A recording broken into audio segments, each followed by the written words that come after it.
No último dia que a agonia estava máxima, eu senti em oração para Deus, eu não sei exatamente os detalhes agora, mas acho que eu pedi ajuda para Deus me revelar o que ele queria.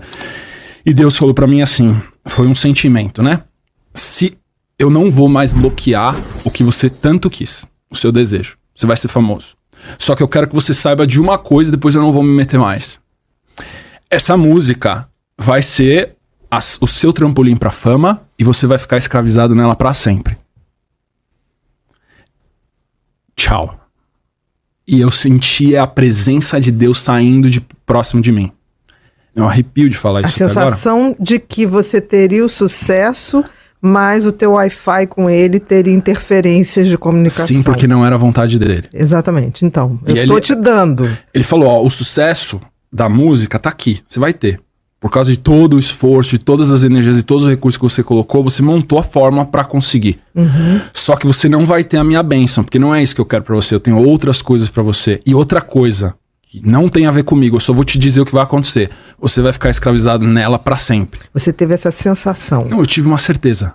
Então, é uma sensação de uma verdade interna. Sim. Que falasse quem falasse. Não importa. E aí você teve que escolher. É mais do que uma sensação até, Ana, porque assim, é uma convicção absoluta. Quanto mais você ouvia, a agonia aumentava. Até esse ponto eu ainda não tinha resposta. Sim. Depois dessa teofania, é que virou uma certeza absoluta, uma convicção. E o que aconteceu foi que nos próximos dias, eu desfiz o projeto musical inteiro. Tinha dezenas de pessoas. Que ninguém entendeu nada. As pessoas ficaram em choque.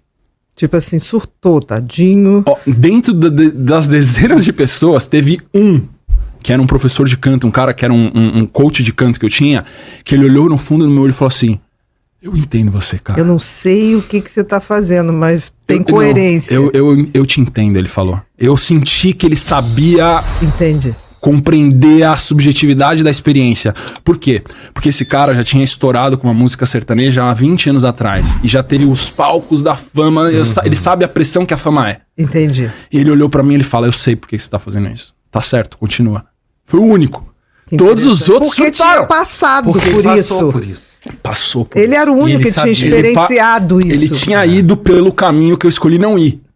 Exatamente. Entendeu? Entendi. Ele foi pela outra via. Ele falou, cara, eu senti que ele voltou no passado. Queria ter tido a sua coragem. Ele se viu em mim e ele falou assim, cara, eu devia ter tomado essa decisão que você tá tomando. Esse rapaz fez. Tudo foi não falado, isso, tá? Não sim, verbal. Sim, mas foi o que você falou, uma convicção. Foi uma convicção. Canal Motivamente. Inscreva-se, curta e compartilhe.